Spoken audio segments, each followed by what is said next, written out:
vă spun de la început, by no means am I a guru, nu sunt un om învățat și vorbesc cu unor oameni neînvățați, nepricepuți, neinițiați în domeniul acesta al conducerii. Poate unii mai tineri care sunt potențial lideri, poate să spunem că avem mai multă experiență, dar mă uit aici în sală și sunt sigur că sunt oameni mult mai experimentați decât mine în ce privește slujirea. Așadar, niciodată nu vreau să... I don't want to come up the wrong way. Sunt aici să prezint ceea ce Dumnezeu mi-a pus pe inimă, ceea ce am studiat și eu la școală. Ultimii ani de zile, la doctorat, m-a întrebat cineva ce am făcut. Doctoratul s-a intitulat Preaching and Leading in the Church și cumva am mers pe ambele laturi, cum să fii un vorbitor în public mai bun și, de asemenea, cum să conduci mai bine o organizație. So, in a way, there's not just information, but there are things that I'm trying to implement in my local church și Dumnezeu dă binecuvântare. Vorbeam cu fratele Moise în timp ce veneam la biserică, how important it is to have strong leadership. We've seen churches that grow, and then we've seen the same churches 10, 15, 20 years later that are stagnant and then they kind of fall. Și întrebarea pe care o pun mereu este, Dumnezeu nu vrea să creștem? Ba da. Duhul Sfânt nu e acolo? Probabil că este.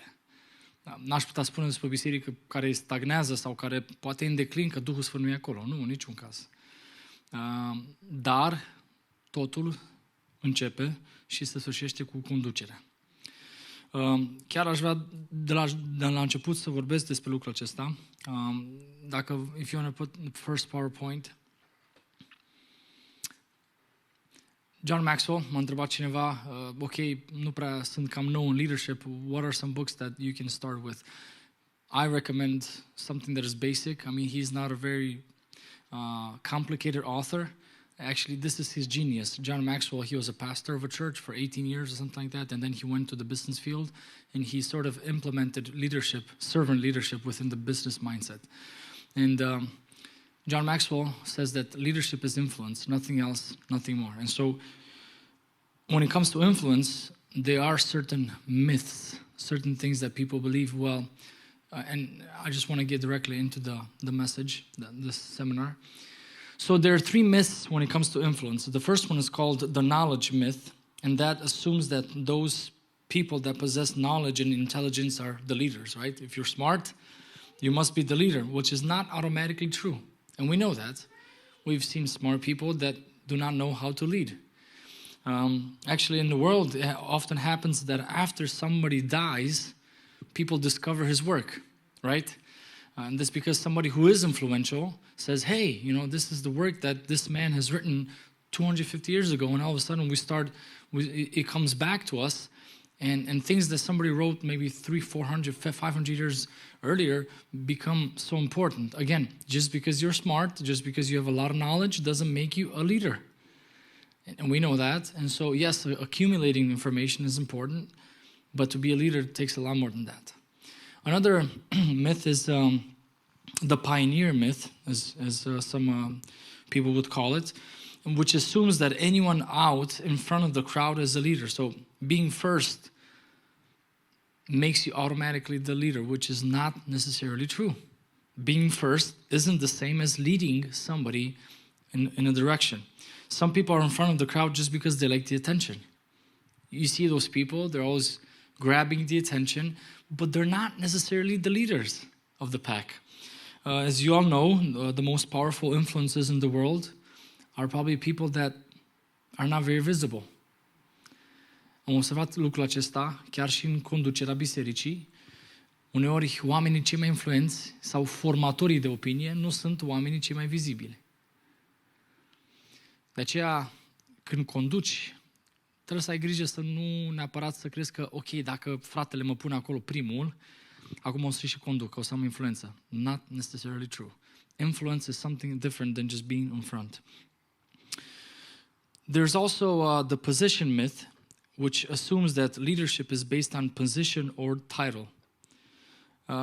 Bad news, it's not. Just because you have the title of a youth pastor, I'm not picking on anybody, I'm just saying, just because you have a title doesn't make you influential. It just makes you, for that period of life, you have a position. Most people never have the chance to make it to that position or receive a title. So does that mean that they don't have an influence? Not necessarily true. It just means that their influence is not necessarily backed up by authority. And there's a great book, if you guys want to write this down, and there's a great book by Alan Cohen, Alan Cohen. He wrote a book, was very influential. It was called Influence Without Authority. Oftentimes, even in church, in different departments of a church, you're not the leader, but you can have influence. So it's a myth to say, well, when I'm going to get there, when Pastor Gowd is going to put me the leader, then I'm going to have influence. That's not necessarily true. You can start influencing at the level where you are. And we'll be talking a little bit about that later on. So the question is not whether you have influence. The question is, how are you using the influence that you have? According to some leadership studies, each of us influences at least 10,000 people, other people during our lifetime. Deci, într-o viață de om, oricare om, introvert sau nu, extrovert, are această șansă, capacitate de la Dumnezeu să conducă în jur de 10.000 de oameni într-o direcție sau alta. Și începem cu microcosmosul nostru, pe care eu îl numesc familia, nu? Primul nostru cerc de influență este familia.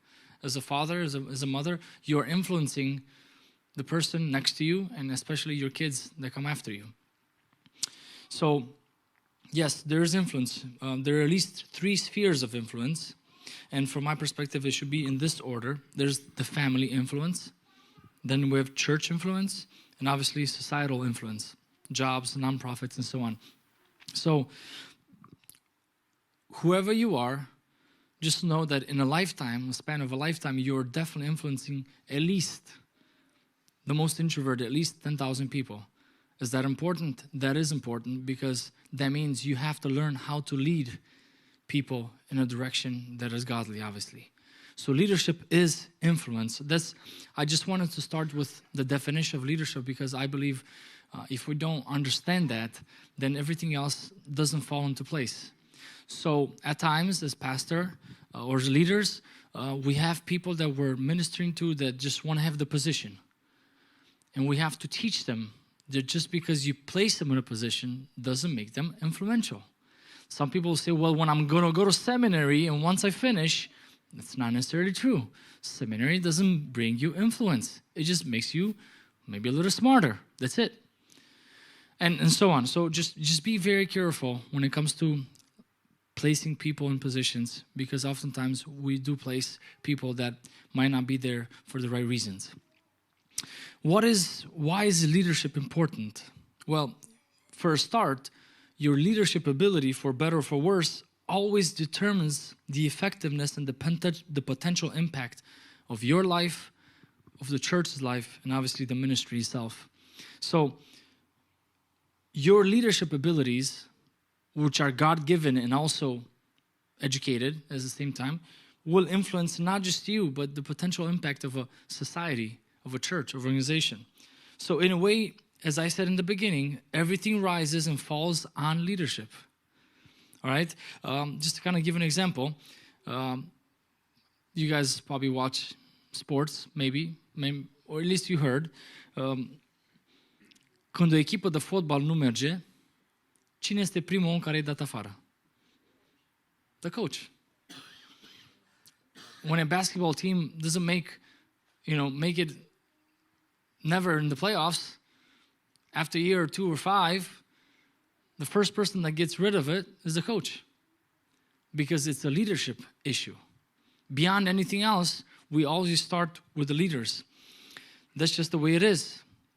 So some people are probably asking, what does this have to do with me, with this church? Well, it's very good that you ask. According to Tom Rainer, and by the way, he's another good author, leadership author, Tom Rainer, Thomrainer, Tom Rainer. He wrote a book. You can go on to the next slide, right here. Thank you. He wrote a book, Autopsy of a Deceased Church. I read this book a couple years ago. And I remember him quoting this. I think this was it was mind-boggling for me and eye-opening at the same time. And he said, this is back in like 5, 6, 10 years ago, I'm not exactly sure when he wrote the book, as many as 100,000 churches in America are showing signs of decline towards death. If we average a church, and the national average in America of a church is around 75 people to maximum 100. So let's just take the minimum, 75. If we average 75 members times 100,000 pastors or leaders that are not doing well, or churches, that means that we are influencing, or 7.5 million people are affected because of bad leadership. That's a lot of people, because the National Congregation Study, which was done in 2012, estimated that the number of congregations in America is around 400,000. So the number of churches, wherever denomination they are around 400,000 churches. And if we take 100,000 churches that are showing signs of decline towards death, that's 1 out of 4 churches are dying. And again, does God want churches to die? No. Vrea Dumnezeu cumva vreo biserică să moară? Niciodată. De aceea, în cartea Apocalipsa, nu, Dumnezeu vorbește bisericii și în mod special liderilor. Că acolo când spune îngerului liderului, bisericii nu se referă la, în sensul acesta, cel puțin unii comentatori vorbesc despre conducătorul, pastorul bisericii, cel care conducea biserica, spune aceste lucruri. Cu alte cuvinte, Dumnezeu în dragostea lui cea mare, da, avertizează biserica și spune, hey, you're showing signs of death. Dacă nu schimbi ceva, îți voi lua sfeșnicul. Și dacă ne uităm acum în Orientul Mijlociu, nu mai există niciun semn de creștinism. Cel puțin acolo unde a fost cel mai mare și cel mai importantă biserici. So in other words, leadership is so important. You're affecting, you're influencing so many other people around you. That's why we need to be very careful when it comes to leadership. Somebody recently told me, well, sir, where do you find leadership in the Bible? Yeah, it is true. Cuvântul acesta nu-l avem în Scriptură, leadership. You can go back to the last slide. Thank you. From my perspective, leadership is a biblical concept. Maybe, some people ask, well, how biblical is it? Well, it's very biblical. As a matter of fact, the leadership principles go all the way to the book of Moses, the 5 books of Moses. And we see that, especially just one quick example, we have delegation as a key leadership principle, which is taught in the book of Exodus, right? Delegarea, which is nowadays in delegation, is one of those things that you teach in leadership. It's a very biblical concept, and we see that whereas Moses is kind of doing everything by himself, and believe me, when you have to serve 2 million people, that's a lot of burdensome, all right, tasks you have to do. So here's his father-in-law coming and saying, hey, Moses, you're not doing this right. You have to delegate things. And again, we're learning all these concepts from Scripture. Then if we look at Joshua, leadership, right, how to pass the baton towards the next generation of leaders. So if you want to really understand leadership, you have to know Scripture. If you want to know how to delegate, you have to know Scripture. You have to know how to pass the baton to the next generation. If you look at Scripture, the Bible teaches us how to do that right. If we look at pretty much the historical books of the Bible, 1st and 2nd Samuel, 1st and 2nd Kings, 1st and 2nd Chronicles, we see how bad leadership influences the whole nation. At the same time, we see how good leadership, wise leadership, brings the nation back towards God. So yes, leadership is important. The Gospels talk about leadership. Jesus elevates the concept of leadership, and he adds this notion of servant leadership. And nowadays, servant leadership is everywhere. And in any book you find right now online, it probably talks about servant leadership. And as I said, in the book of Revelation, God is speaking to the leaders of the church and warning them that they're heading in the wrong direction. Now, oftentimes I am asked, what is the difference between, you can go on to the next slide, what is the difference between biblical and secular leadership? Is there a difference between biblical leadership or leadership that is informed by Scripture, whereas there's leadership that is informed by the society that we're living in? And if you can go on to the next slide as well, I do believe there are differences, obviously. So is all secular leadership healthy? No. not all secular leadership. Is there another slide you can go on? No, is it? Okay, it's fine. Is all secular leadership healthy? It's not. Because we do have in the Bible things that are different, sometimes in contrast, in opposition to what the world is teaching us. And I just want to quickly point these things out if you want to write them down. I'm sorry, I thought I had a table written up there. But it's fine, I'll just read it from here.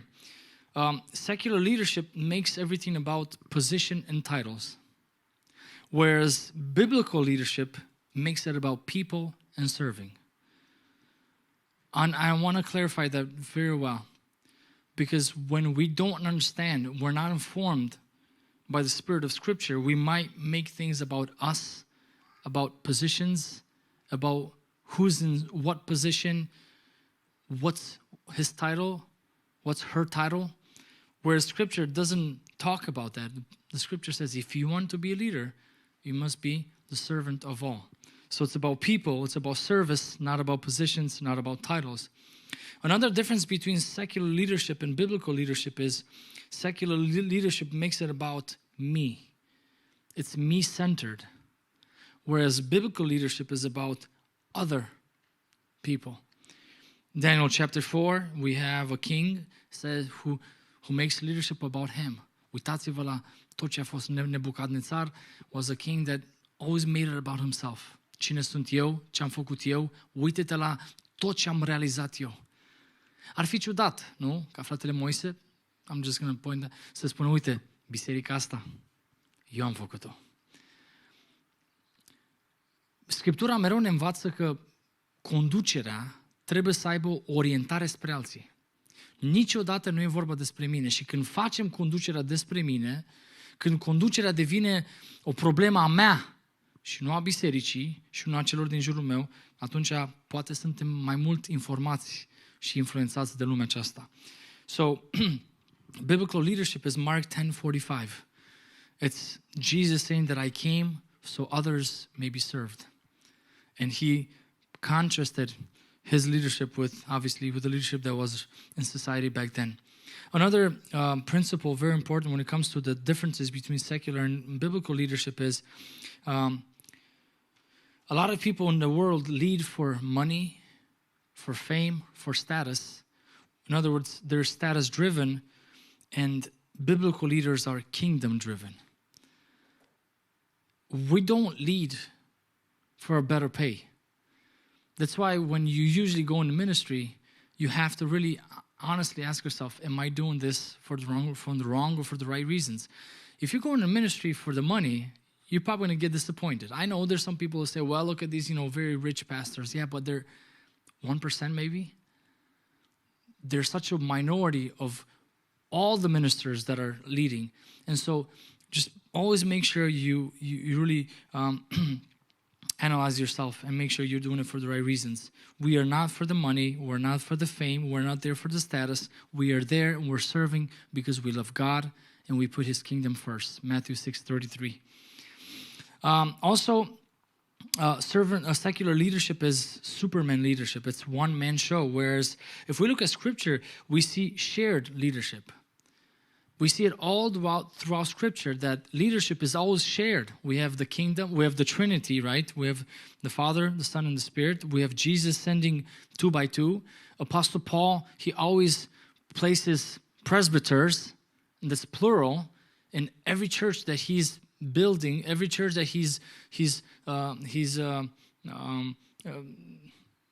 I can't find the word right now.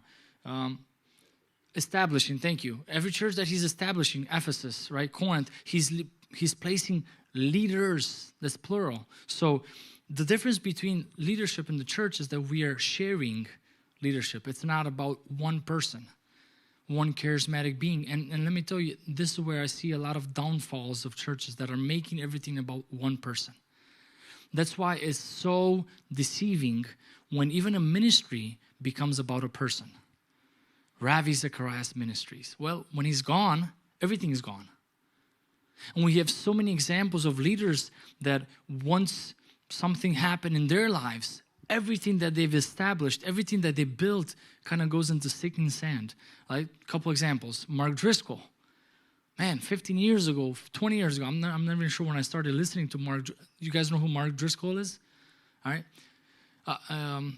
I remember, he was one of the people that I used to love listening to. It seemed like he had good sound theology. He was a man of his word, a man that obviously built something that was lasting until, we find out all these things about him and everything, the whole Acts 29 network, which had tens, maybe even hundreds of churches, sort of went down the drain because one person made it about himself. And it's so, so important as leaders or potential leaders that we don't make it about ourselves. I see it in Romania. You have one person and everything around about that church is about him. When he's there, people come to church. When he's not there, people don't come. That is such a scary notion of what the church should be. It should never be about me. And if 50 years later, when hopefully I get out of ministry, not 50, even less than that now, by my 60s, if I'm still the person that people look up to, the only person, I have an issue of leadership.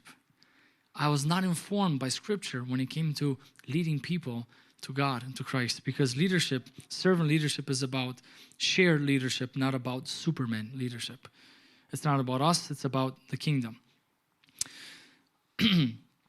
Also, in secular leadership, the way up is up. So if you want to be more influential, you have to be more visible, you have to make it about yourself. In biblical leadership, the way up is down. So if you want to be exalted, the Bible says you have to humble yourself. You don't make it about you, right? Philippians chapter 2. Another aspect of, or a difference between secular and biblical leadership is a lot of leadership that is in the world aims at external behaviors. If you want to change, you change the outside. Whereas in biblical leadership, we always aim at the heart. Because everything that people do is a heart issue, not an external manifestation of a behavior. There's a great book out there that I read a couple years ago. It's by James Smith. He's a Pentecostal scholar. Pretty difficult to read, but it's a good book. It's called You Are What You Love. James Smith. He's, I think, a UK, British scholar, theologian. And he writes on this very issue that as he's reading Scripture, he realizes that we are not what we think. We are what we love. And then we justify our action and our emotions through our thinking. So, yes, biblical leadership always aims at the heart, not just external behaviors, not just to make people a little better. We are obviously filled with the love of God, the agape love, which is sacrificial, whereas secular leadership is about a two-way win. I win, you win, right? It's called phileo love. Just a couple of things that I want to just kind of mention. Charisma over character. So in secular leadership, people value charisma, gifting, over character. All right? So when you look at a CEO, you don't really care about his personal life. And I hope you guys don't get me wrong here, but, even for a president, everybody's sort of like wrapped around, Donald Trump, who obviously for us was better than any other. But if you look at his life, it's not a biblically informed leader. And so we see so many people placing charisma. Well, he's a good speaker. Great. But he just left his wife. Well, yeah, but he teaches well. Okay, but is that everything? So in the church, we always put character before charisma. This is the way we're going to build a long and lasting heritage, legacy. We always build character, and we place on top of character, we place charisma, competence, and other things that we're going to be talking about. So there is a difference between those. In secular leadership, efficiency is key, whereas in biblical leadership, faithfulness to God and to His calling is the key. In secular leadership, if you're not always up and to the right, as they say, if you're not always progressing, if you're not always making profit, if you're not always, on the go and always, plus cum ar veni, right, you're not effective and a key leader. And sometimes in church, we have this tendency to say just because, well, the church is not growing, that means it's somebody's fault. Not necessarily. Every church has its ups and downs. Every church has, its infancy where everybody's excited. There's enthusiasm. We're about 10 families. And if I just poke my eye, if I just kind of do things, everybody knows what I'm talking about, right? Right? When I do this, everybody knows we have to stand up. Well, that's when you're infant. 5, 6, 10 years later, as you're growing, there's enthusiasm, but you reach a high point, there's a climax. Every church has a climax. And it seems like almost every 20 years, there's this loop, right? Right? Every church has a high point. And if you just look at the efficiency of a church just based on the high point, you're wrong. Because ultimately, it's not about the numbers, it's about being faithful. I mean, if you think about it, was Jeremiah a good leader? Yeah. How many people how many people came to God because of his preaching, because of his prophecies? Not many. But he's still efficient because he's in God's calling and he's being faithful to what God is calling him to do. So there's a huge difference between what we call servant leadership and what the world calls leadership. Efficiency is not for us the key. We're called to faithfulness. Okay. Are there any questions? I just want to kind of throw that out there before I go on to the next. You can go to the presentation, please. Are there any questions?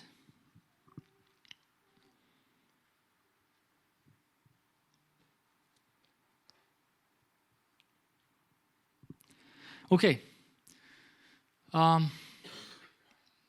For the next half an hour, hopefully, I want to speak on leadership expectations.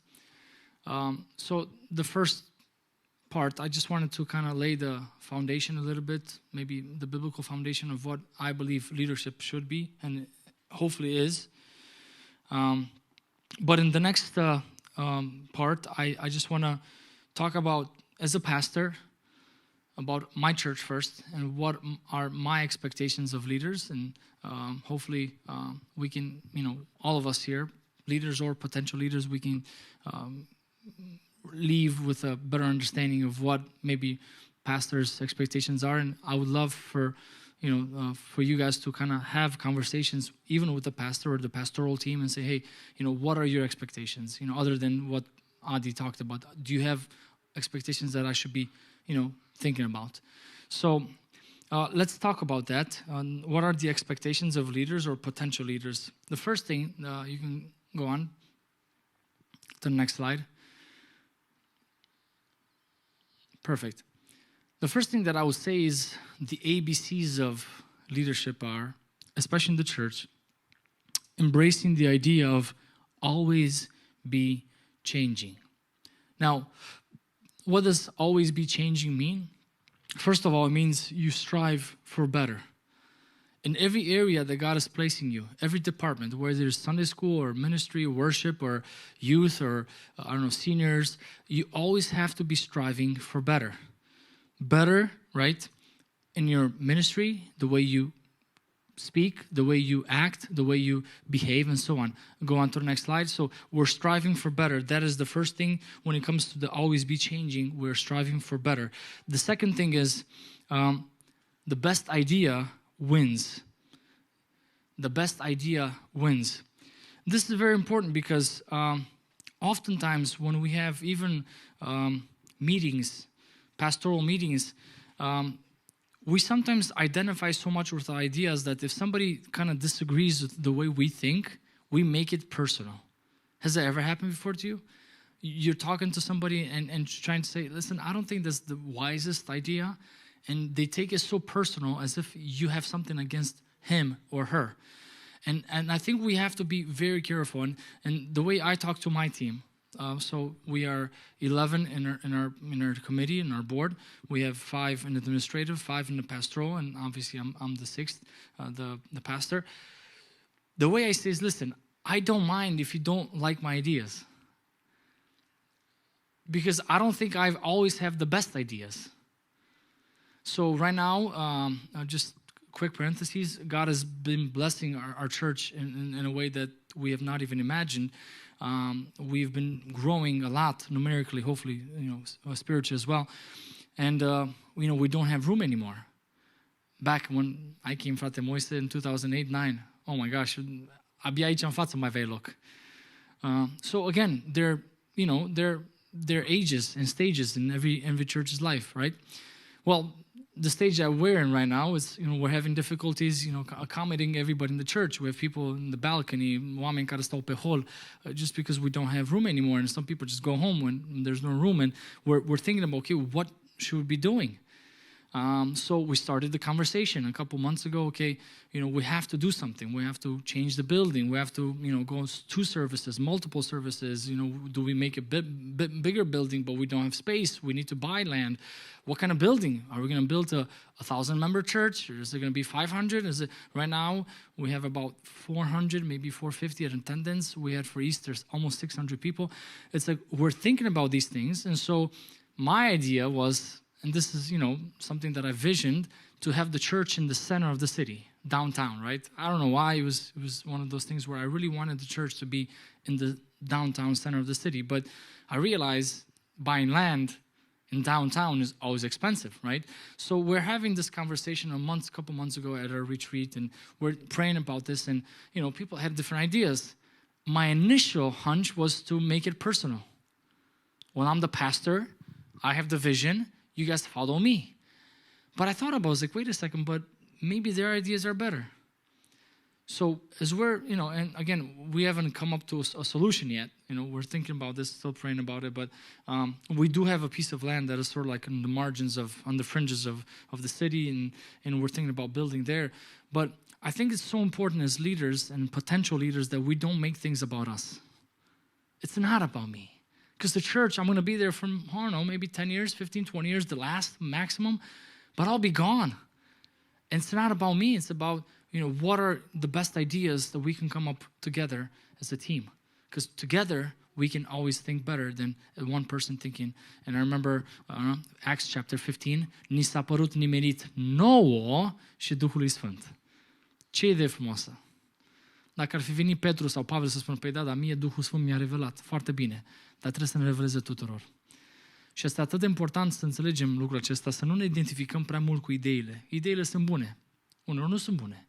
And it's okay. We don't always have the best ideas. We have to make sure we realize that best ideas, and this should be, by the way, in every committee that you're in, whether it's youth or you're leading at a higher level, we have to think this way. Best ideas win all the time. They have to. Okay? Does it make sense? Okay. Let's go on to the next. What does ABC, always be striving for better, always be changing? Well, it means strive for better. It means best ideas wins. And also it means embracing or being comfortable with critique. Now, I know that's very countercultural because nowadays everything is about affirmation. It's about encouraging and motivating people. And I think that's important to always be speaking positive things. But the higher you go up the ladder of leadership, the more you realize that you need to start embracing critique. Now, there's healthy critique and there's negative critique, unhealthy critique. And obviously, we have to discern between the two. But I think if you want to be a good leader, if you want to be an efficient, faithful leader, you have to be embracing the idea of people around you critiquing you for things that you might be saying or you might be doing that are not the best for the church, for your family, for yourself. So, hard conversations need to be made. Without these conversations, the team cannot grow. I was recently in a church and, they were having issues within the department and, I was talking to them about how can they make things better. And one of the volunteers said, I want to tell him, he was talking about the leader, but I can't because he's not willing to take any critique. That is the worst thing as a leader that you can do. To not be, and to come out as if you're not willing to embrace critique. So as the leader, if you want to be a leader, if God is placing you in a position of leadership, whether it's, smaller or bigger, position, you have to be willing, and the higher you go, probably the more critique you're going to be facing, and it's okay. You know when it's not okay? When you make it about yourself. Then it's not okay. Of course, you're going to want to get out of leadership when obviously people say, frate, vezi că te-ai lungit prea mult la predică, It's like, you make it about you. It's not about you. Because if everybody does it every Sunday that way, then you're not going to be happy either. Make sense? It's like you have to be willing to embrace it. And I know it's difficult because we take it so personal, as if, it's about us. It's not about us. And, I know there are some people that, probably don't want our best. And maybe the way they speak about certain things that we need to be changing is not the best way. It's not the most healthy way of talking about changing. But let me tell you, even those people that probably don't want your best, it's still good to hear what they're trying to say. Because even if from 100%, 40% is true, then you need to take that 40% and say, okay, how can I be changing? How can I strive for better? How can I make my ministry or where God has placed me more efficient? Whether it's youth or worship or small groups or Sunday school or discipleship or Bible studies, whatever, where God has been placing us. By the way, there's a great book out there by Patrick Lencioni about level 5 conversations. I definitely encourage you to read this book. I'm not sure how you are, but I'm not a person that really embraces conflict. Some people just love conflict. They want to be around conflict. And they're always, gossiping. They're always, kind of like just throwing out things there so they can start a fire. I'm not. Because I come from a divorced family. My parents divorced when I was 11. And I grew up sort of in a conflict-driven family. I ran away from conflict. And it's okay to be a peaceful person. It's okay to, să fim împăciuitori, right? Ferice de cei împăciuitori, spune Biblia. But at the same time, if you're going to be a leader, you have to be willing not just to embrace critique, but you also have to be willing to give critique. And that's so hard because oftentimes that means you're going to have to maybe let go of certain friendships. Frate Moise, câteodată să spui lucrurile grele e foarte greu. Când știi că în spate sunt familii, sunt poate niște legături frățești, poate niște amintiri care te leagă de cineva. Oh man, it's easier said than done, right? To really be willing in love to stop on and say, listen, I love you, thank you for helping me in these conditions, but we can't go on like this. Something's got to be changing. So we have to be willing not just to embrace critique in terms of receiving it, but also giving critique, especially if you're going to be an efficient and a faithful leader to what God has called you. Another thing when it comes to always be changing is fix the failure. It's okay to fail. It's not okay to keep on failing in the same spot. It kind of goes, especially for the youth that were here last night, it kind of goes with the message that I was talking about, holiness. It's okay to fail. We're human beings. We're weak. We're vulnerable. But it's not okay to be failing in the same spot. So if you're receiving a certain critique in a certain area of your life and you keep on failing in this spot, there's something definitely wrong. If people are failing in the same spot as a leader, you as a leader need to have a talk to fix the problem. So there are two ways to fix the problem. Either they change or you find them a different role, a different position where they're not failing in the same position. Does that make sense? So, if a person is failing in the same position, then you, a leader, have to have that level 5 conversation, that difficult conversation that's saying, listen, I'm not sure what's going on. We keep on having this conversation often. Maybe you're just not in the right place. And again, I know that's not easy to do, especially if you inherited certain people in certain positions. It's so difficult to remove them from there. But there's a healthy way to do that and there's an unhealthy way to do that.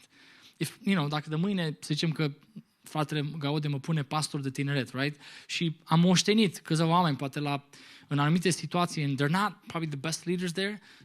Știți, de astăzi, positional myth leadership. De astăzi, eu sunt pastor de tineret sau lider de tineret, să știți că tu nu mai cânți, tu nu mai așa. That's not a healthy way to do it.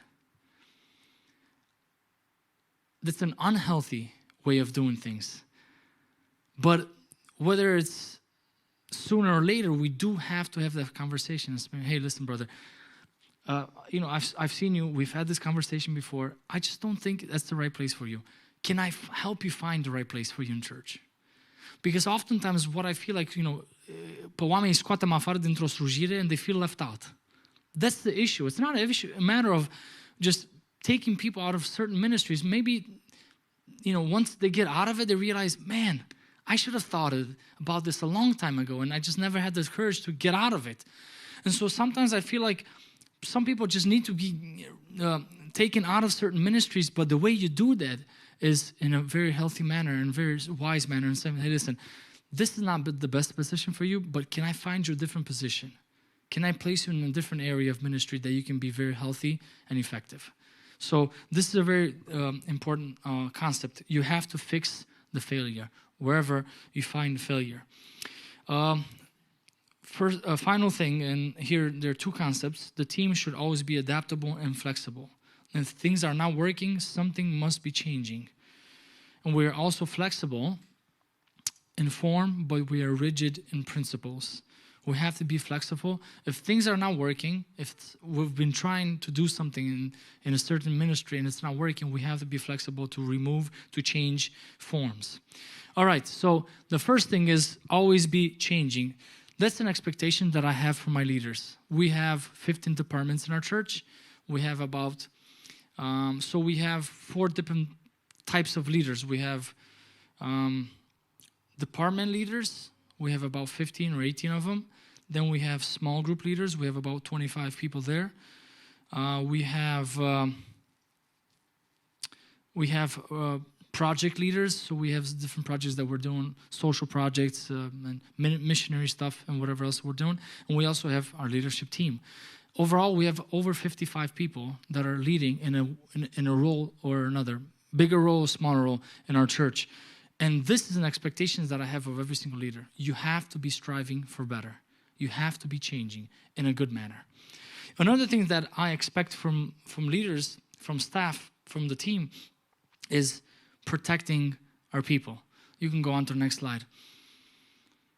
Next slide. All right. We have to be protecting our leaders. The way we protect our leaders is, especially in 2 ways, and trust me, I take this very, very seriously.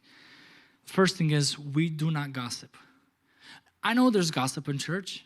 I know there is. Because we have immature people in church. Sometimes we have unregenerated people in church, right?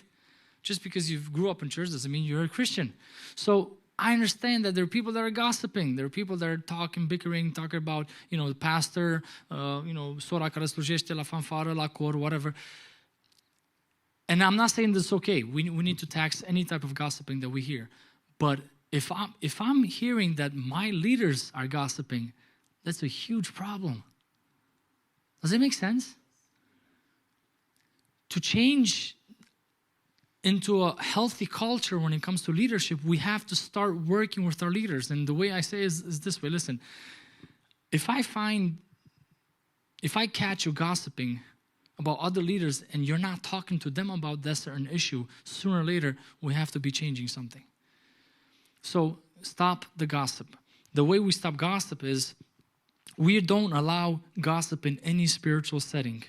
We have to eradicate the sin of gossip, and it starts with leaders, with staff that is poised to end it in their ministry, in their circle of influence. I mean, sooner or later, somebody will be coming to you and telling you about, another ministry that is not working in the church. So the way you do it is this: hey, listen, I'm not the right person you should be talking to. Thank you for telling me. It's okay. Do you want me to tell the pastor? Oh, no, frate. It's just, motiv de rugăciune. I don't want those things. Thank you. We don't want those type of prayer requests, okay? If you have something against a leader, we're talking about leaders of the church, of staff, you have to be either directly talking to them about that certain issue. Hopefully you're, courageous enough to do that. If not, you have to be talking to the pastor or the pastoral team. Listen, I think there's something going on here. But we have to stop gossip, because from my perspective, this is one of the major issues that we have in church. That's why people are not moving forward. They're gossiping at home. Their kids are hearing all these gossips, and then they come to church and see the guy playing the piano, or the conductor or the pastor. Oh, știu și despre el. So please, if you're a leader or a potential leader, please keep this in mind. You have to be willing to stop the gossip in your circle of influence, in your ministry setting, okay? And if we have to have those level 5 conversations with people, maybe they're our friends, and say, listen, I'm not willing to take this garbage anymore. It's just not for me. Another thing that we don't accept is disunity. You can go on to the next slide. Or let's just put it in a positive manner. We have to work hard to maintain the unity of our staff, of our church, of our leaders. We have to be willing to protect our staff. And one way to protect the unity of the church is by protecting your staff. Now, when I mean protect your staff, I don't mean covering up their sins.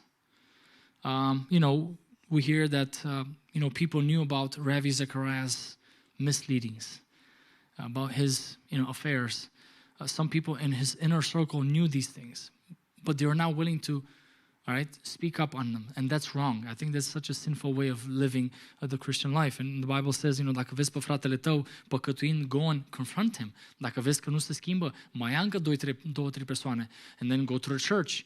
How healthy would it have been for Ravi Zacharias and somebody from the beginning stages of his, deviations, somebody would say, listen, man, you're not going in the right direction. You're going to affect the whole ministry, multi-millionaire ministry, right? Well, nobody did that, because protecting the staff doesn't mean you hide their sins. Okay? I just want to get that as a parenthesis out there. It doesn't mean you're covering sins at whatever cost. So what does it mean to protect your staff and to maintain unity? Well, first, you can go on. What does it mean? First, we pass criticism up the chain and praise down the chain. Please keep this in mind. We pass criticism up, praise down. So if there's something that, you feel like I need to be talking to somebody about this because it's not working, you never go down. So let's just say you're a leader of worship, okay? And there's something happening there. And for the worship in the media, let's just talk about media and worship. So we have two types of leaders. Well, the worship leaders e supărat pe ăla că nu-i dă cuvintele la timp, lyrica, right? The lyrics are not there, the sound is bad, whatever. They came late, the live is not working, it's terrible, and so on. Okay, these are criticisms which, it's conversations that you need to have with the media department. But you never have that conversation or that type of criticism with your volunteers from your worship team. Does that make sense? If there's something you need to be changing, if there's a conversation, a critique that you need to be giving, you always have to pass it up. You go to the leader, and together maybe with the pastors involved, you say, listen, we need to be speaking on this. Everybody's late. People are not paying attention to the lyrics. There's something going on, and we need to change something. We pass criticism up. You always go higher. Now, why do you think we have to go higher and not lower? Why do you think that? Let's just talk about this a little bit. I'm sorry? You prevent gossip. As a leader, you know certain things that your volunteers don't know. And so the moment you start criticizing down, you give them free information that they can definitely go and take to other people, and that becomes a very unhealthy context. Prevent gossip. Go ahead.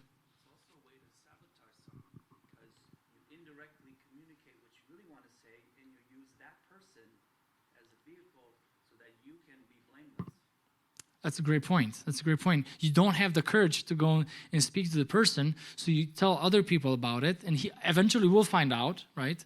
They eventually will find out from people that he shouldn't be finding out from. And so you're just, right, sabotaging. Go ahead. Leaders usually have a better understanding and way to handle this situation. I'm sorry, can you repeat that? Leaders have a better way of handling the situation. Absolutely. Yeah, and I'm going to be speaking on that a little bit too. But is there any other solution or response to that? Go ahead. Absolutely. So if you're passing criticism up, if there's something that's not working and you need to be speaking, why would you be speaking to somebody who has less influence? He can't change anything, right? Află sora aia bătrână sună încă 5 surori, and it's like, that's happening all the time. Surorile care stau pe banca aia, ca în România, stau pe banca din față acolo și, toată ziua vorbeau despre alții. And it's like, she's not helping. She's not going to be helping the media. She has no idea what's happening down there. So we always pass criticism up because there's a higher chance of changing something if you're talking to a leader that is more influential in the church. And also there's another issue, and I'm going to hark it back to what my brother said here. Usually leaders that are in a higher position, they're usually more mature, right? So if I'm just the leader of the worship and I have volunteers, I might have volunteers that just recently got baptized and they have a great voice and they want to get, they want to serve God. So, people are like, hey, great, tu ai voce bună, vino aici la fanfară sau vino la cor sau, vino la worship team și îl pui pe ăsta în echipa ta de închinare, care nu e matur în Hristos, and he starts hearing all these things that he should not be hearing. And for him, these things might be, a way of probably, saying, man, abia m-am pocăit. Is that how people are here? Does that make sense? You always pass criticism up because the higher you go, the chances are that people will be more influential, and also the chances are that they will be more mature and they can take that criticism and do something with it. So it's always important that we pass criticism up, but also we pass praise down. That's so important because either we criticize too much and we usually do it down, or we never have praise. And so as a leader, and I'm learning this myself, you always have to sort of motivate, praise people. Hey, thank you for doing that. I really appreciate, you coming early and doing this. As a leader, you have to be willing to do these things. That's how you maintain the unity of your staff. A second thing that we do to maintain the unity of the church by protecting staff is we double check, triple check, quadruple check any news about any staff leader. This is so important. I cannot honestly tell you how many times it's happened that people come up to me and say, hey, am auzit ceva. Now, again, și dacă ai auzit despre oricine, it's always good to check. But especially the Bible says când vorbim despre prezbiteri, despre episcopi, no? So in other words, when we're talking about staff or leaders, you always have to be, as a leader, be willing to double check, triple check, to make sure the information that's coming out to you is the right information. So the way I do that is, if somebody, we had a recently issue, is pretty major, I would say, but thank God, obviously there's nothing really true about it. Somebody gave me a recording of a woman from the city. She works at the La Primărie. What do you call that here? City Hall.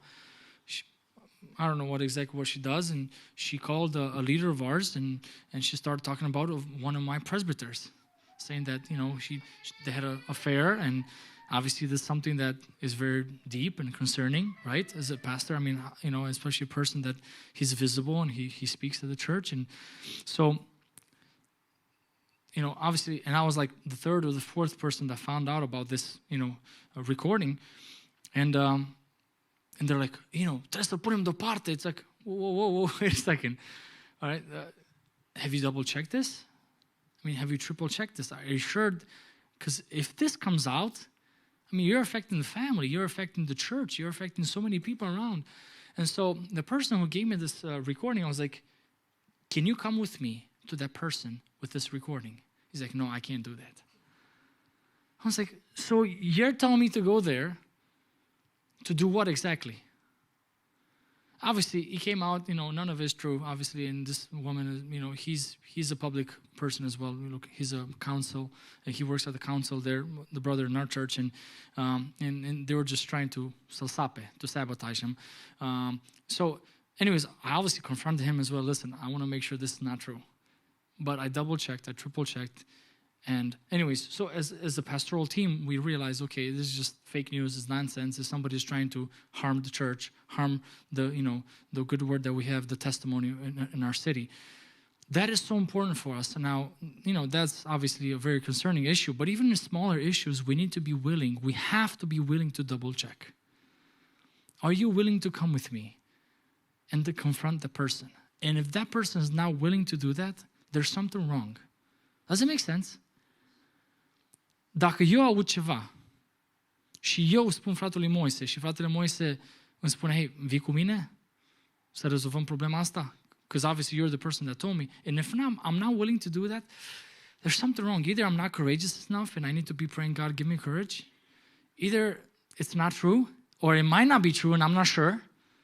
So I'm hesitant when it comes to confronting that person publicly. And the way I double check, I triple check is usually I ask people at least 2-3 times, have you checked? Are you sure? Can you come with me? If this is not true, are you willing to pay the consequences? And most people will be willing to pay the consequences. Yeah, so again, protecting staff, protect your leaders. There's so many things that you hear about people. We have to be willing, right, to double check. Especially nowadays with the news. I'm not sure if you know with the whole AI movement. I recently got a short clip from Biden praising Romania. You guys saw that? And I was like, what? Initially, I was like, this must not be true because I know the person, he's kind of senile. He's definitely not, he doesn't talk that way about Romania. But if you have a 5-year-old and he's looking at this video clip, he doesn't know how to discern between what's fake news and what's not fake news. And again, we're not talking about just 5-year-olds in terms of age-wise. We're talking about immature people. So we are living in times where, man, they can pretty much do anything. Chiar vorbeam, fratele Moise, vorbeam cu echipa, ce-ar fi, vă dați seama, în ziua de astăzi, there's a documentary right now, it's called The AI Dilemma. It was produced by the people that produced The Social Dilemma. I'm not sure if you guys saw The Social Dilemma. It's a very good documentary. I recommend it for anybody that's in social media. It's really good. And the same people, which they were sponsored by Steve Wozniak, who he was a colleague of Steve Jobs. It's very scary because, as they were saying, nowadays the technology is there that if somebody calls you and within 3 seconds they can record your voice, from then on they can keep on recording with your voice, your tone, everything about who you are, right? And then they just insert words into the AI, and they can call your father, your mother, your kids, and they can record, and it seems like it's your voice. So just imagine what that means for a church, right? If you hear about a certain person in the church that maybe did something, and they say, hey, do you have proof? Yeah, I do. Here's a recording. How do you know it's true?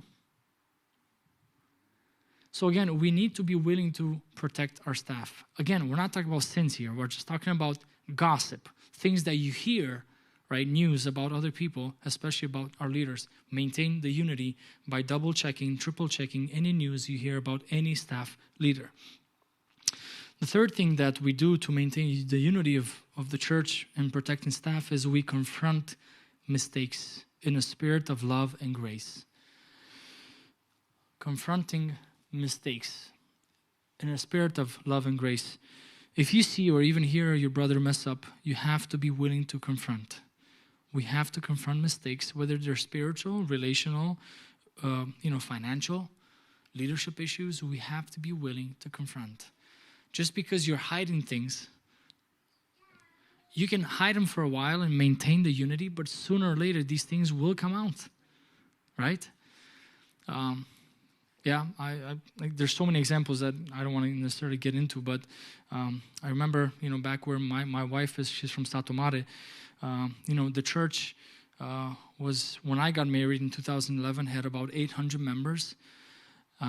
Big church, very big church in Stato Mare, and within 6 months after I was there, it split into 6 or 7. Just because there were issues there. The church was sold 15 years earlier. N-au avut proces verbal. What do you call that in English? I'm not sure. The minutes. They didn't have the minutes because the church really didn't vote that. It was something that, a couple people did. And they kind of hid it under the rug for a long time. But sooner or later, these things will come out. And a church that had so much passion, their church that has so much potential in the city, for 800 people, just in 6 months, it squandered. And now we have 12, 13 years later, things are not any better. So again, just because you're hiding things, you're not confronting people's mistakes, doesn't mean you're maintaining the unity. It just means that you're prolonging. And sooner or later, these things will come out. So short of sin, remember that, short of sin, we need to protect our leaders in every department, in every level. We need to be protecting people. Okay. Third thing that I want to talk about is you have to be willing to be responsive. Just like me, most of us have very diverse communication platforms that require time, energy, abilities. So in Romania, we use WhatsApp. I hear it's not like a really big thing here. What do you guys use to group chat? Viber? iMessage? Can you group chat in iMessage? Okay, I didn't know that. I'm sorry? Well, what happens when you don't have an iPhone? Kick them out? Okay. Maranatha, everybody has an iPhone? No? See, there we go. We don't have somebody. Ovidiu does not have an iPhone. What do we do with Ovidiu? Facem colectă. That's good. Facem colectă. Yeah. So we have WhatsApp, there's Viber, there's Messenger, there's iMessage, there's Skype, there's so many ways of communicating. There's also social media, there's email, right? Old school email. And because we have so many diverse ways of communicating, we have to be willing to respond.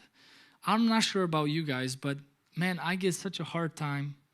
I have such a hard time when I'm writing a text message for a group and I need people to respond to it. Especially if like small groups or we have a worship team, is he the one? Okay, there's a group of them, a bunch of them. Okay.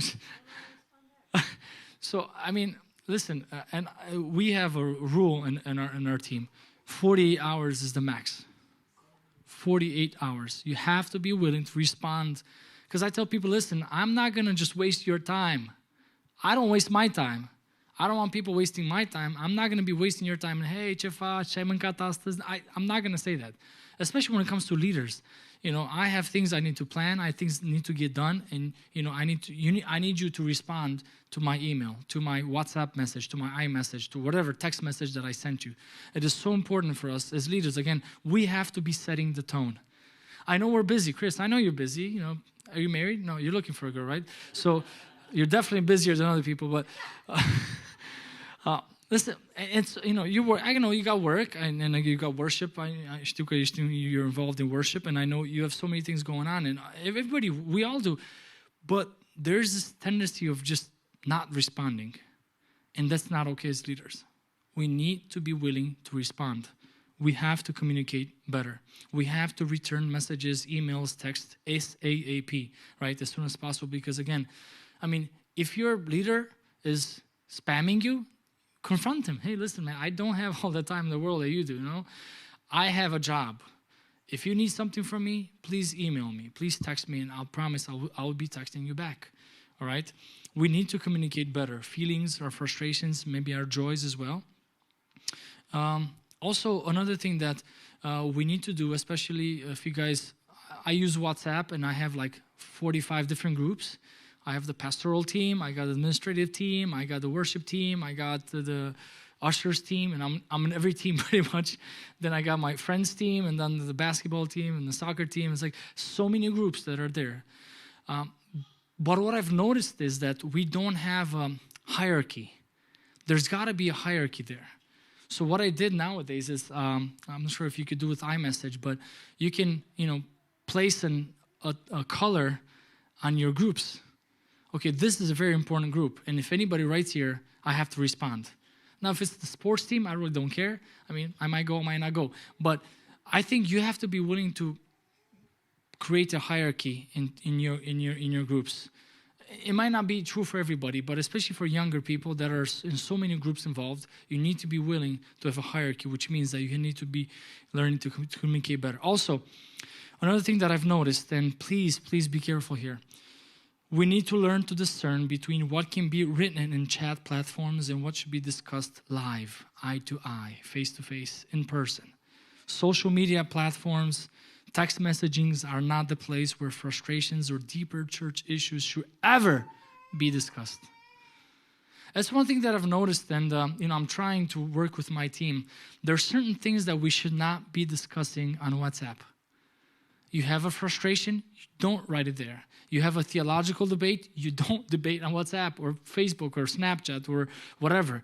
We need to be having these issues or these conversations live, face to face. So if you're a leader, right, at worship, and they start, I don't know, ceva se întâmplă, ăla a supărat pe ăla, and they start talking, you as a leader need to stop that as soon as possible.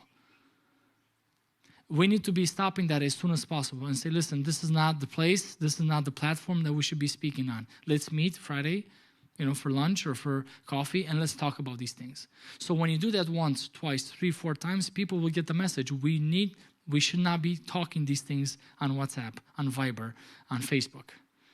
It's such a bad thing when everybody else, because what happens is this.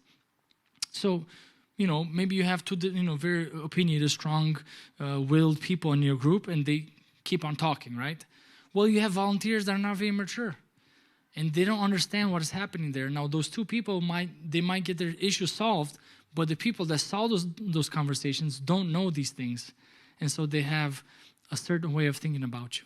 So again, you as a leader or a potential leader, you need to learn to communicate better.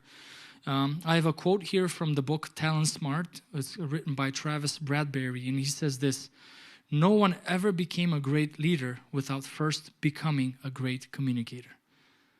If you're going to be a leader, if you are or you're going to be a potential leader, you have to be willing to communicate. Well, I'm an introvert. It doesn't matter. You have to be willing to communicate better. Return messages as soon as possible. Learn how to discern between what should be discussed live and what we can discuss through the phone, all right, or through text messaging. Okay, let's go on. Another expectations that I have of our team is find the yes. Find the yes. Find the yes means that, and I love this quote by an American pastor. We should not be making leaders out of people who only bring problems to the table. If you have those type of people in your team and leadership team, you got the wrong people. If you're always coming up with problems and not bringing solutions, because by definition, a leader leads and he strives to find the yes. Okay, so there's a problem. What is the solution? Okay, which means that you have to dig deep. There's got to be an answer. There's always an answer. Whether it's no or, we have to wait, but you have to find the answer. Hopefully you find the yes. A second thing is you have to be flexible. So dig deep, be creative, dig deep and find the yes. Be flexible. There's more than one answer. Make things happen. Don't expect the pastor to always find the solution. This is very important. Even nowadays, I'm trying to delegate as much as I can because I'm learning how to work with a team and not just leading the team, but working with the team. And people still come up to me and say, Pastor, I need your help here. And I was like, okay, but you should be coming to me. Have you tried solving this issue within your department? Have you tried help with some other people that can be around you? Because if you're always expecting the pastor to find a solution, you're just making his life so much harder. By the way, right now, there are 3 types of intelligence. Well, there's more than 3, but I was talking to an HR department guy. He has a very big management department in Detroit, and he was telling me that right now there's 3 types of things that people are looking for a worker. First is IQ, second is EQ, third is AQ. Now, what is AQ? Well, EQ we know that is, IQ we know that is, it's intelligence, right? EQ is the emotional quotient. It's the very fact that people can relate. It's called intelligence. Daniel Goleman wrote a lot of things on that. But emotional quotient is pretty much can you work within a team? You might be smart, but if you don't learn how to cooperate and collaborate with those around you, it doesn't matter how smart you are. Because nowadays, it's not about just intelligence. We have artificial intelligence. We need people to work together. You can have 3 smart people that cannot work together for the life of them. And so nowadays, more than IQ, people are looking for jobs of people that are relational. They have a high EQ, high emotional intelligence. But very interesting, and especially nowadays, people are looking more towards the AQ, which is adaptability quotient. So it's not just your ability to work with people, it's your ability to adapt to certain situations that change. Change nowadays is a lot faster. It used to be 10, 15 years for things to really happen. Nowadays, it's every 2, 3 years, things are changing, even less than that. So even in church, we need to be willing to find the people that are willing to adapt. Frate, dar n-am mai făcut așa. It's okay. We can change. We're not talking about sin here. We're not talking about, godly principles. We're talking about things that we can do better. Does that make sense? We need to be willing to work with people that have a high AQ. So when you're leading, especially if you're a leader and you're looking for a potential leader, right? You need to be willing to find people that are adaptable, that learn how to work in teams. So find a yes. Another expectations of leaders or potential leaders is number 5. You can go on. Yes. Next. Number 5. You have to be willing to improve your skills, your craft. You have to grow. A couple of questions that we need to be asking, growth questions. We need to be asking, you can go on to the next slide. Okay, so there are a couple of growth questions that we need to ask any leader or any potential leaders. Do you want to grow? If yes, tell me how much. John Maxwell, he wrote a book on growth, and at one point he says this: sad is that day for any person when they become absolutely satisfied with the life that they're living, the thoughts that they're thinking, the deeds that they're doing, until there ceases to be forever beaten at the door of their soul a desire to do something greater for God. Sad is that day when you're not willing to grow anymore. We need to be growing. We need to be improving our skills, our craft, where God has placed you. Are you going to be a musician? You need to be better. We have, planning center. What is that? Well, if you don't know, you got to be growing. You need to get better at whatever craft, at whatever calling God is placing you in. And this, I expect that from my leaders. So every month we have evaluation chart, sheet, form that they fill out. And obviously there's the spiritual side. There's also the growth side, the intellectual side. What are you reading? What books are you reading on where you are? So I'm leading worship, right? Or I'm leading Sunday school. Well, do you know anything about the psychology of kids, how kids grow? Do you know anything about ADHD? Do you know anything about, social media and how that influences? Have you read anything on that? I mean, there are excellent books out there. I pointed out yesterday 2 books that I recently read. Stolen Focus by Johann Hari and Neil Postman wrote Amusing Ourselves to Death. You need to be reading in the department, in the craft, in the skill, in the context that God has been placing you, right? So you always have to be improving. Do you want to grow? And if the answer is yes, that's great. But the answer should be not just yes, but here's my intention. Okay, are you growing now So it's not just a matter of saying that. Are you really growing? What are those books? It is not what you're going to do, but what you're actually doing that counts, right? Now, it's much better to find someone who has an appetite for growth and pour into them than to try to give people an appetite for growth. I want to repeat that. It's so important. We're not, as leaders, we're not looking for people that don't have an appetite. We have to be looking for people that have appetite and then pour into these people than to spend your entire life trying to get somebody motivated for growth. Does it make sense? Again, we're not talking about just simple members. We're talking about leadership. If I want somebody in my boat, in the bus, and the pastoral team, he has to be willing to grow. He has to be willing to get better. And there's got to be an appetite for that. Now, when it comes to growth, there's a parable in the scripture, Matthew chapter 13, the parable of the sower. If you guys remember that, parabola sau pilda semănătorului.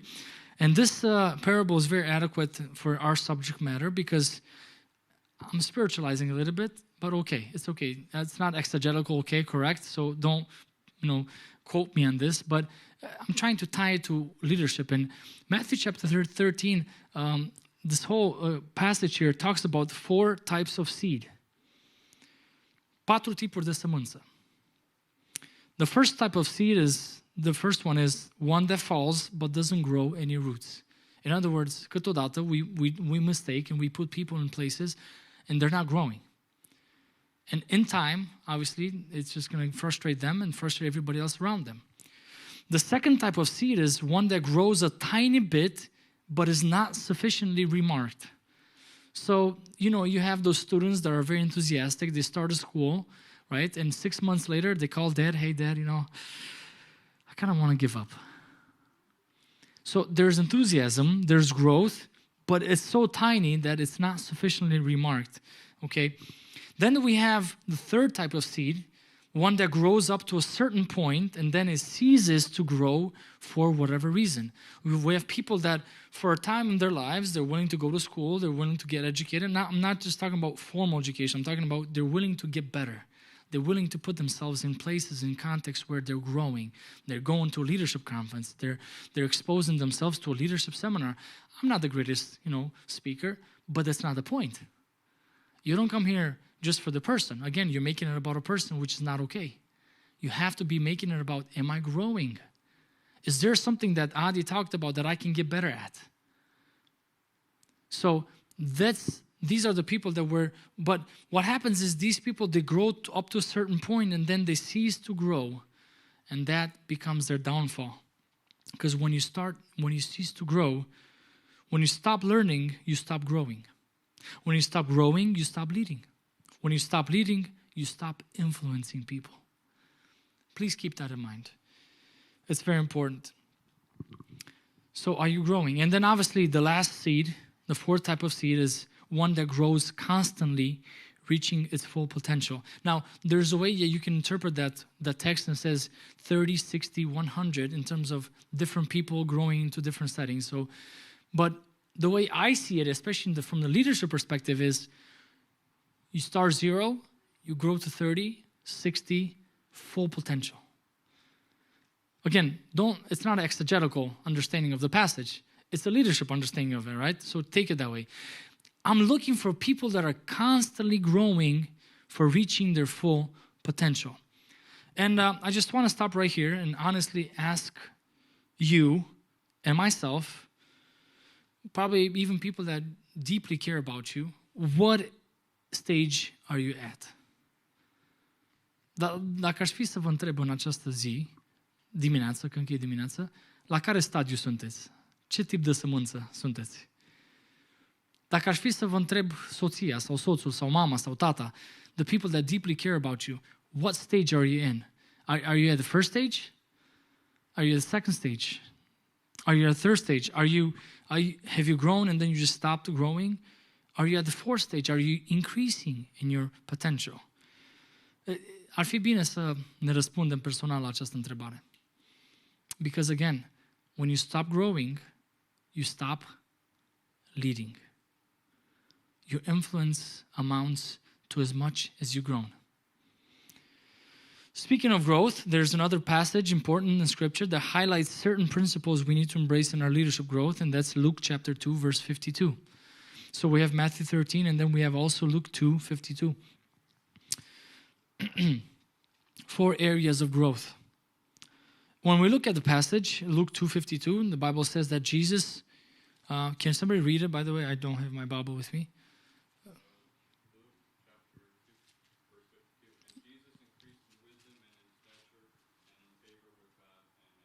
So Jesus grew in wisdom, stature, in favor with God and with men. Now, based on this verse, I extracted at least 4 areas of growth. Where should I be growing in? Okay, I understand I need to be growing, but where?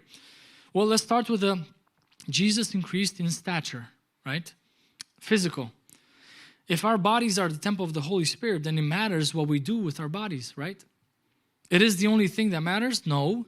For some people it is. That's why they go and work out every day for 5 hours, but they're only growing in that. So for a Christian that takes the Bible seriously, we understand that God cares a lot about our stature, our physical bodies.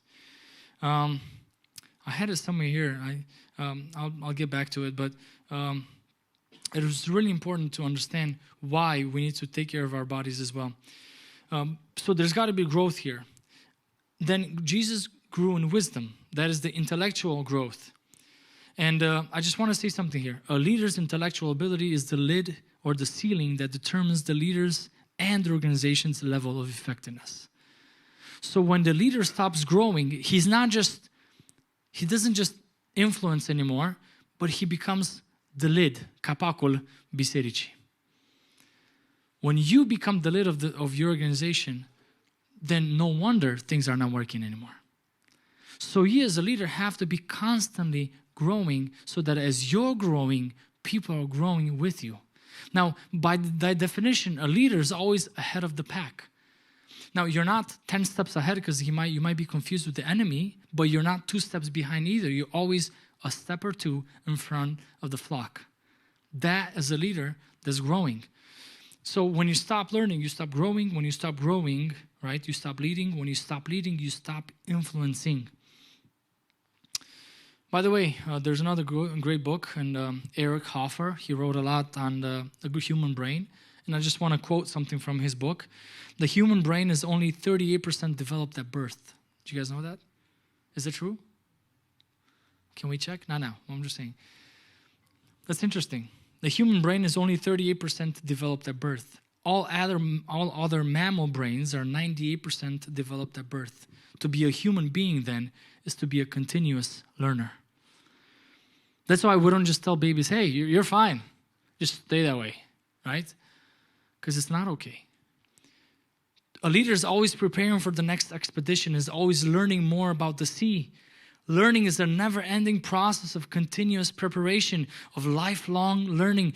There's no graduation in all-time learning. There's only ceaseless commencements. I like that. There's no graduation in lifelong learning. It's only ceaseless commencements. And this is what he wrote at one point. In times of change, learners inherit the earth, while the learned find themselves beautifully equipped to deal with a world that no longer exists. It's like saying, I'm really smart at Windows 95. Who caught Windows 95? Hands up. I just want to make sure. Windows 95.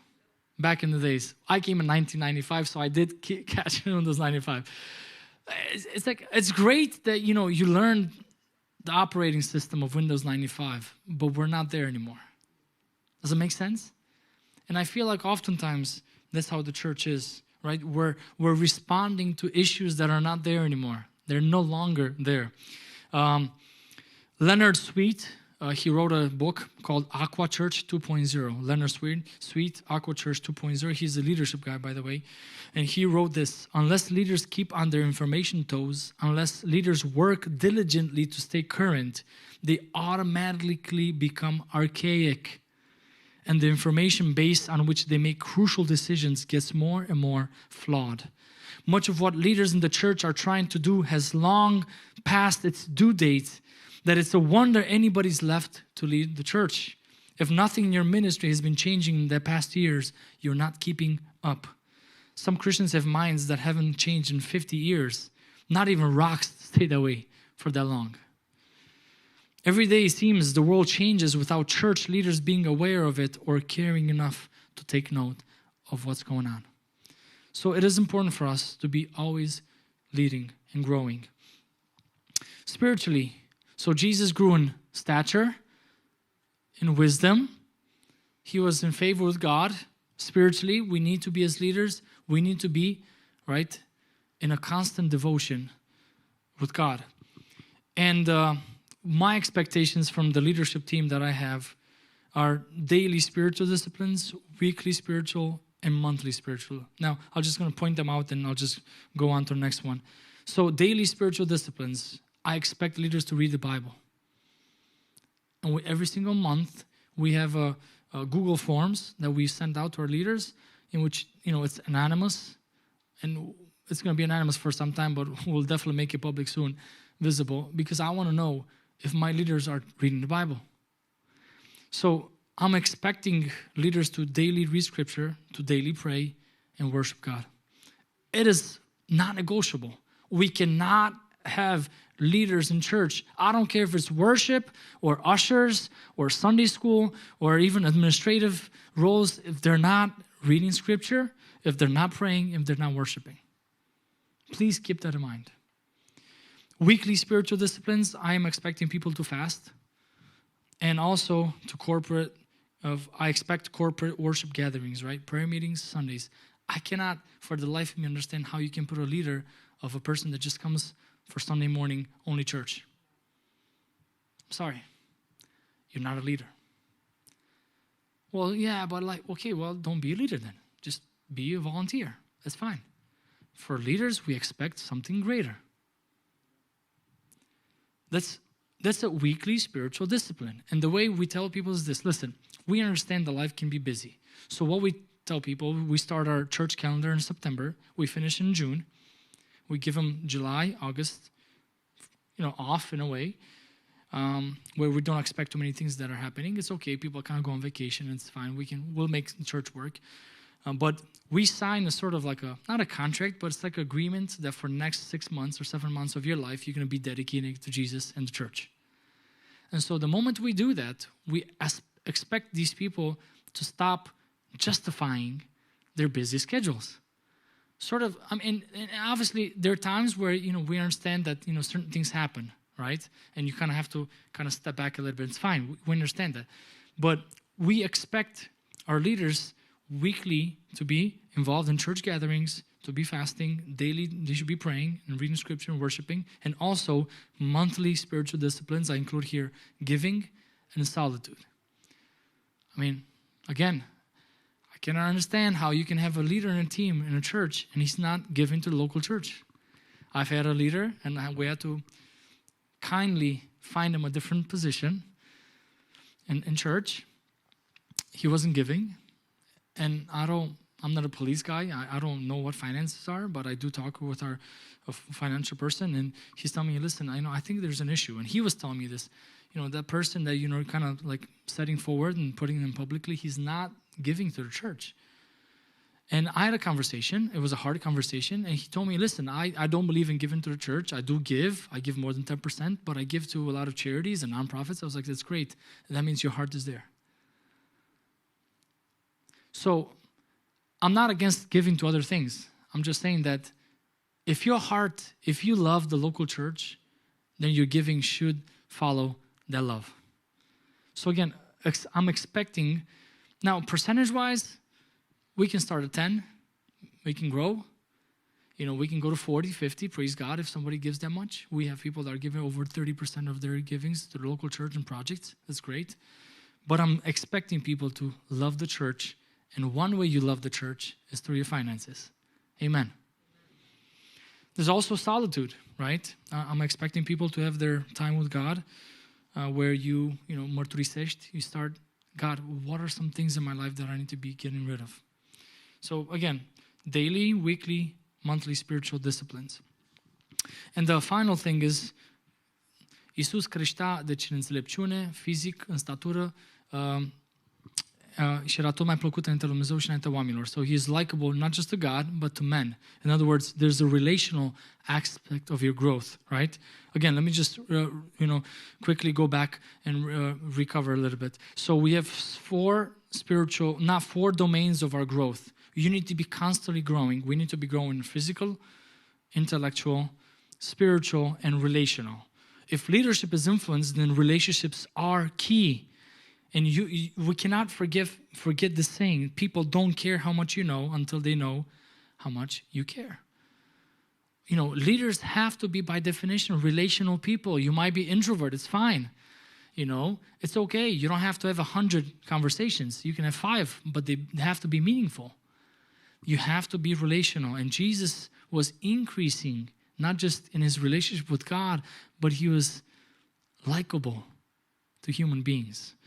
So we have to be growing in every area of our lives. And by the way, just very quick here, there should be a balanced growth. If you remember back in the days, George Bush had a policy, no child left behind. Remember that? It was a bad policy anyways. But something similar should be mentioned here. No growth area should be left behind in our lives. Why? Because what happens when we neglect a certain area of our lives? Well, let's think about that. So let's just say we're growing spiritually, but not intellectually. What happens? So let's just say you focus a lot on, fasting and prayer and the Bible and, just the spiritual disciplines, but you're not growing intellectually. Well, what happens in time? You become irrelevant and inefficient. Because you might have great ideas, but if you don't know how to speak them, if you're not coherent, you're not cohesive in the way you speak, there's an issue. And the way you become cohesive and coherent in the way you speak is by reading, by growing intellectually. Does that make sense? I often hear, even we have young people in our church that they're not very good at school. And I tell them, listen, you can't be a testimony. I'm sorry. I'm not asking you to be a, 4.0 guy or whatever, highest GPA person, but I am asking you to be a testimony in the way you learn intellectually, because you love God with your mind and your heart. So again, if you're growing spiritually, but you're not growing intellectually, if you're not reading, if you're not keeping up with what's happening, you become irrelevant. You're speaking Windows 95 language when people are already at Windows 11. Okay, it's that simple. If you're growing intellectually, but you're not relationally growing, you become a social misfit. And it's not okay either. We don't want just book smart people, nerds. We want people who are obviously learning, they're growing intellectually, but we want people that are relational. So if you're not having conversations, if you're not investing in people, then there's an issue. I don't care how smart you are. People don't care about how much you know until they know how much you care. So again, we're growing in all levels of every area of our lives. We're growing intellectually, we're growing spiritually, relationally, and we're growing physically. If you're growing intellectually and relationally, but you're not growing spiritually, you might be a likable person, you might be actually a moral person, but you have no impact for the kingdom. Okay? We have people that are very smart, they're relational, but they're not spiritual. And in church, we can't have those type of leaders. I don't care how smart they are. I don't care how many, seminaries they have and how many degrees they have. If they're not spiritual people, if they're not reading scripture, if they're not in the word, in prayer, we don't need those people worshiping. We don't need those people telling us what the church should be. By the way, here's the thing. Growing intellectually, relationally, but not physically, you lose the willingness to perform. And by the way, there's a 19th century preacher by the name of Robert Murray McKinney. I'm not sure if you guys have heard of him.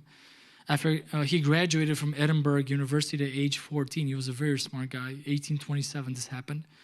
And after a couple of years, he was called to lead the biggest congregation, Presbyterian congregation, over 1,000 people. He was 23 years old when he started leading this congregation. He worked so hard to maintain the unity to the spiritual life of the church. He so much invested in that church that by age of 29, he died. Before he died, he wrote this, and I'm quoting him right now. God gave me a message to deliver and a horse to ride. Alas, I have killed the horse, and now I cannot deliver the message. That's why it's so important to keep up your shape, your health. And I'm not, don't get me wrong, I'm not making that, the ultimate goal of life to be skinny, right? For me, it comes naturally. But what I'm saying is, you have to be willing to take care of yourself. If you're not sleeping well, if you're not, exercising well, if you're not willing to put in the, daily things, it's a routine, it's a discipline, right? We have to love God with our bodies as well, because our bodies are the temple of the Holy Spirit. So in other words, you're increasing in your intellectual, relational, spiritual, and physical. You have to be willing to take care of the horse. Yeah, it's that simple. So, to be growing, there's constant evaluation. This is the final point at number 5. You cannot have a culture of empowerment, of service, without a parallel value of accountability. This is Alex Absalom. He wrote a book on discipleship. In other words, we need feedback. That's why meetings are important. That's why you don't have to skip meetings. I always wondered why people have so many meetings. My brother works at GM, and I think they have meetings every single morning. I was like, man, why do you guys have so many meetings? Well, now I can understand. Because I have to have a meeting with my worship team. I have to with the ushers team, with the media team. I have to have meetings with their small groups team. You have to have meetings. If you're a leader at a higher level, you have to be willing to commit and invest in people. Now, the higher you go in the leadership hierarchy, especially in the church, you have to be willing to invest more in your leaders than just simple members. In other words, you need to have constant feedback. And as I said, the way we do that in our church, we have Google Forms. We meet every single month with our leaders. We always ask the hard questions. We make sure people are growing. Now, listen, it's not ideal. And it's not ideal, just don't get me wrong. I know we have people that sort of like struggling with their spiritual life, but we're helping them. And if they're not growing in a year, 2, 5 years, then, if you're failing at the same pace in the same field, you're probably in the wrong field, okay? Let's go on to the next slide, and I have a couple more and I'll be finished. Number 6 is expectations of a leader is you always have to be building teams. You can never make it about you. We have to go from the me to we mentality. Now, this is so countercultural because the paradigm of the world is about the all-star, right? Every sports team has an all-star. Every movie has un personaj principal, right? The principal character. Now, the church is not like that. How do you build teams? How do you build people that are strong and they're growing in their faith and they're obviously leading the church by example? 4 things that I have here, and they're all C's. Calling, character, charisma, and competence. So we have to be building teams. If I'm the only one, after so many years in ministry, și mă plâng că n-am cu cine să slujesc în biserică, it's not their problem, it's my problem. Make sense? If in 10 years' time, at a church, you're the one leading worship all the time, and if you're not there, it doesn't work, you're not building teams. Dave Ferguson wrote a book called Exponential. And in this book, he says that we need to have an exponential mindset in every area of the church. If you're the worship pastor, you have to be willing to ask, who is the team potential leader that I can leave behind me? If you're the pastor of the church, you have to be willing to ask, who is the potential person that I can leave behind me? If you're Sunday school department leader, you have to be willing to say, who's the person next to me? Who's my Timothy that I can leave behind? You have to be willing to build teams all the time. How do we build them? First of all, we look for calling. If we don't have a calling, and calling is usually seen through zeal, through passion. If there's no passion there's probably no calling either. Then, based on calling, we build character, right? You can't lead people further than your own spiritual health, and that's why we're so adamant about character, not charisma. So calling, character. Then we have charisma, right? The natural giftings of God. And by the way, we probe and confirm people's callings and characters and charisma by the church. That's why we have ordained people. That's why we have people that are right. The church confirms if you have a calling or not. And obviously the last thing is competence. So once again, how do we build teams? Calling, right? Character, charisma, competence. We start with calling. We have to make sure that people that are placed in the music field, they have a calling for music. Then we have to make sure that they have character. Are they reliable people? Is there integrity there? Then we have to make sure there's charisma. All right? There's got to be a gifting. Are people listening when they're singing? When somebody's preaching, is everybody bored? Or is people saying amen? There's a difference. And obviously competence. You always have to be willing to improve your craft. And when these things come together, you build teams. That's how we're going to build teams. We don't build teams around charisma. I've seen so many churches, even nowadays, I'm not a prophet, but you see certain churches that will end up sooner or later in the pitfall because they're not building teams based on calling, character, charisma, and competence. They're building teams or church based on charisma. Vorbește bine, frate. That's great, but that's not everything. You can go on to the next slide. Yeah, so these are the four that, as a leader, as a pastor, that I'm always looking for these four things. All right, calling, character, charisma, and competence. The first two for me are more important than the latter two. I think we can help people get more competent. We can take them to school. We can expose them to different conferences and seminars. But I cannot build character. It's either there or it's not there. I cannot build calling. It's either there or it's not there. So we have to be willing to make it in that order. First with calling, then we have character, charisma, and competence. And final thing that I want to talk about, two more things, but just very quick. Number 7, what am I expecting of leaders? They have to be willing to stick to the vision. Even if, or even when, some talented, charismatic people leave the church. All right, final thing, stick to the vision. The vision is always more important than charisma. This is so important. I have to be willing to stick to the vision, and I need those type of leaders that are willing to stick to the vision even when some people leave our church. Frate, da, cum l-ai lăsat pe ăla? He was like the best preacher in our church. It's fine. Because if he's not willing to stick to the vision, if the vision is not more important than the charisma, then we're not building the kingdom. Church leaders usually deal with 3 types of members. You can go on to the next slide, I think. Yep. So,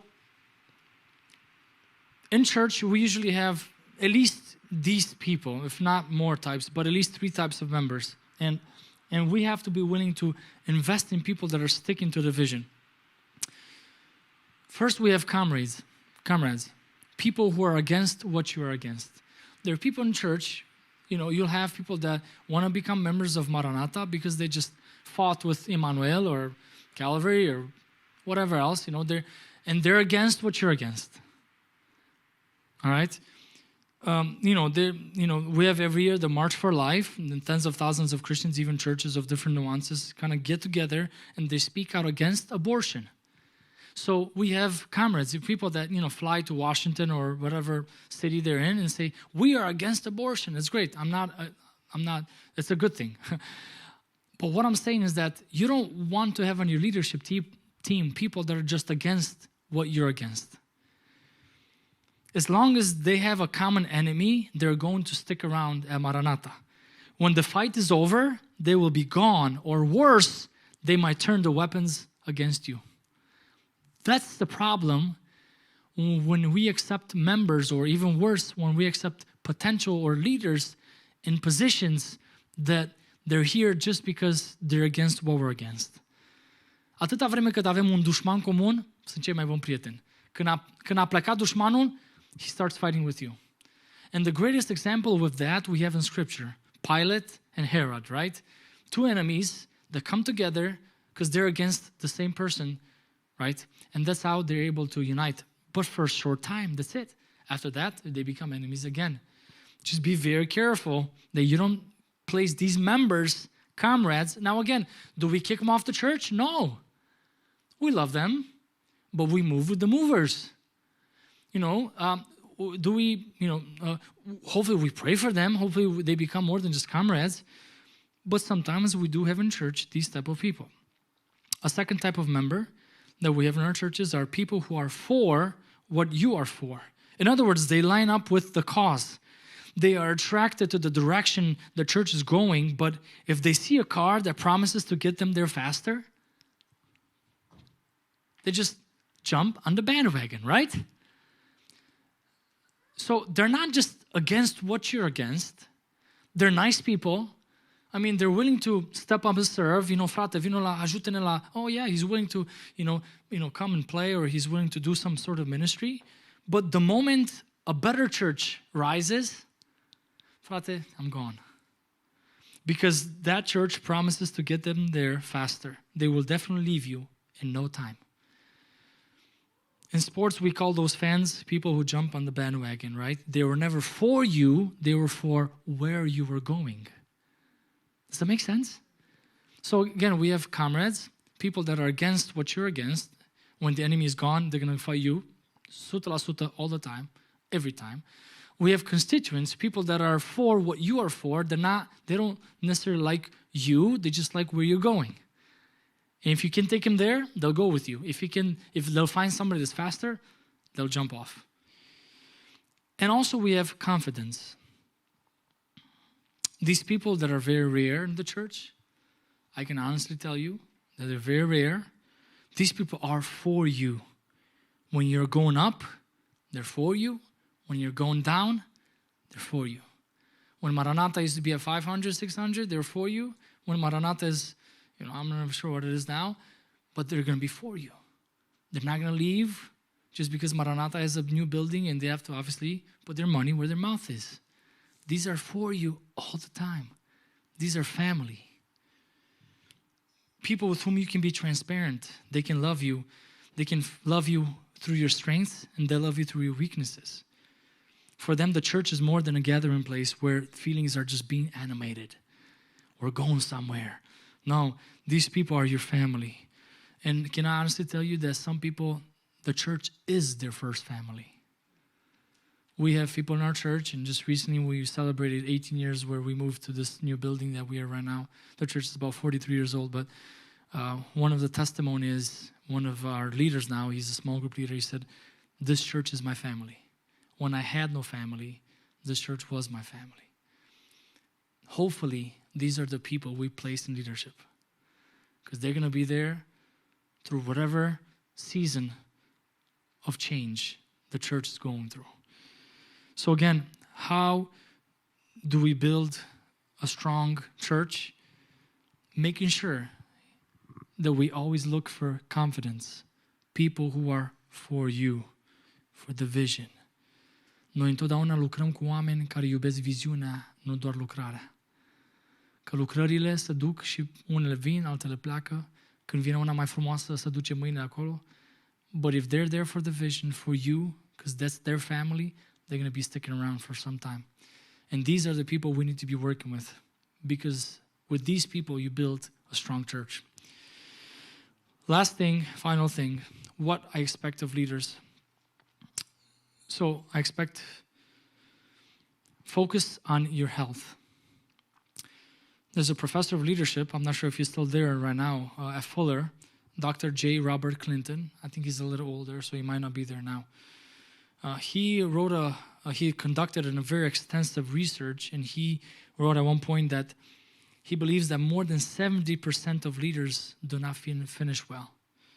By the way, he's not just talking about religious leaders. He studied over 1,300 leaders, Bible leaders, historical leaders, contemporary leaders. And his stunning research shows that over 70% of leaders do not finish well. Apostle Paul, I think, understood this concept very well. And he wrote, and Chris, I think, he mentioned something last night from 1 Corinthians chapter 9, 26 and 27. And I'm just paraphrasing that from a leadership perspective. This is what he says. I'm serious about finishing well in my Christian ministry. I discipline myself for fear that after challenging others into the Christian life, I myself might become a casualty. Man, I love that. From a leadership perspective, this is how serious this is. I am serious about finishing well in my Christian ministry, and I discipline myself for fear that after helping others into the Christian life, I myself might become a casualty. So I'm so adamant about people really focusing on their spiritual inner health. And I tell people, listen, if you need breaks, it's life. Sometimes we just need to get out of ministry because we start doing ministry for the sake of ministry, not for the sake of the kingdom. It becomes about us. And sometimes we do it out of frustration and people see that.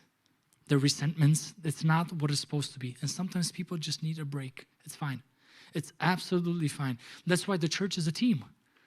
You know, că fratele, whatever, fratele care cântă la pian nu mai poate. He's got, a issue in his family. It's okay. We'll cover him in love.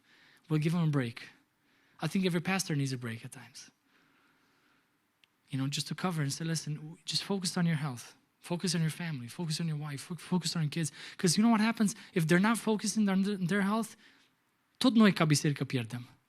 Because if his family is not where it's supposed to be, everybody kind of points fingers. If his wife is not, emotionally or spiritually where she's supposed to be, we look at that and say, hey, she's not following him.